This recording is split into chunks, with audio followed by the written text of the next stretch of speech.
Thanks for staying with the news here on Headlines. Stay with me, Shiv Arur. There's a dramatic turn in the case of murder of Tunda DSP Zia-ul Haq in Uttar Pradesh. The widow of the officer who had questioned the autopsy report yesterday is now fully in agreement with the findings of the post-mortem. Our correspondent Rohit Singh caught up with Parveen Azad. Here's what she told us in this exclusive interaction. In conversation with me is Parveen Azad, wife of slain DSP Zia-ul Haq.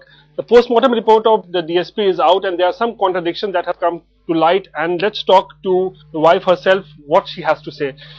Ma'am, ये जो postmortem report आई है, क्या आपको लगता है ये free and fair postmortem है, सही पोस्टमार्टम हुआ है आखिरकार? क्योंकि आप कह रही हैं कि 3 गोलियां लगी थी, पोस्टमार्टम रिपोर्ट कह रहा है सिर्फ 1 गोली लगी है।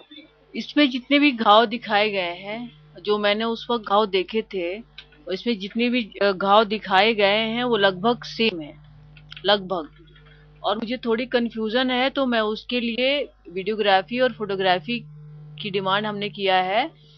तो वो इस हिसाब से किया है, तो वो हो सकता है शाम तक मुझे मिले, चाहे कल मिले। तो कल मुझे शाम में ये पता चला था कि पोस्टमार्टम रिपोर्ट के बारे में कुछ प्रेस रिपोर्टर हमसे पूछ रहे थे, तो हमने उनसे ये कहा कि आप हमें कुछ इसके बारे में मालूमात नहीं है, क्योंकि हमने पूरी तरह से पोस्टमार्टम रिपोर्ट के बारे में पढ़ा नहीं है और मुझे समझ में भी नहीं आ रहा है। मैं उसको समझ लूंगी, पढ़ लूंगी, फिर इस पे कोई टिप्पणी दूंगी। एक चीज जानना चाहूंगा, क्योंकि कल जो पोस्टमार्टम बाहर आई है तो वहाँ की पुलिस लखनऊ में उन्होंने कहा कि 1 गोली लगी है, ये बात साबित होती है। आप कह रही थी 3 गोलियां लगी हैं, तो आपने अपनी कंफ्यूजन आखिर दूर कैसे किया आज? उसमें जो पैर पे घाव के निशान थे, वो घाव के निशान थे, और 2 पैर पे घाव के निशान थे, और सीने पे थे, बैक पे थे, बहुत सारे। इसमें जितने भी घाव के निशान जो मुझे दिखे थे, तो उसको मतलब जो पोस्टमार्टम जो लोग करते हैं उनके हिसाब से वो रिटर्न में कुछ अलग होता है, तो उस हिसाब से उन्होंने लिखा है इस पे। उसको हमने जो है समझा, पढ़ा, तो मुझे लगा कि वही सारी चीजें, वही घाव हैं जो हमने उस वक्त देखा था। बुलेट मार्क्स नहीं है जो 2 आप कह रही थी। मैं इतने डिटेल में नहीं कह सकती, मैं इतने डिटेल में इसलिए नहीं कह सकती, अब ये आगे की चीज है। घाव तो वही है, अब आगे जब इन्वेस्टिगेशन होगा उसकी चीज है कि किस चीज के मार्क्स थे, क्या नहीं थे, और डिटेल इसमें लिखे नहीं होते हैं। आप क्या संतुष्ट है पोस्टमार्टम रिपोर्ट से जो कहती है कि सिर्फ 1 गोली लगी है बस? इसमें जितने जो मैं सिर्फ घाव की बात कर रही हूँ, मैं गोली और इसकी बात नहीं, मैं घाव की बात करूँ। जितने घाव मुझे दिखे थे उतने घाव उसमें दर्ज हैं, लगभग वही चीजें जो मैंने देखा था।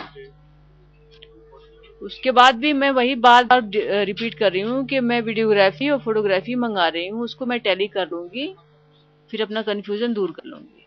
तो अभी पूरे तरीके से आप नहीं कह सकते कि आप मतलब संतुष्ट हैं? नहीं, फिलहाल तो मैं इस पोस्टमार्टम रिपोर्ट से संतुष्ट हूँ। फिलहाल मैं इस पोस्टमार्टम रिपोर्ट से संतुष्ट हूँ जी। अच्छा, आपने बात कही थी कि अगर कुछ कंफ्यूजन होता है तो आप फिर से पोस्टमार्टम की बात कर रही हैं, तो अभी भी आप क्या कायम हो इस बात को लेके?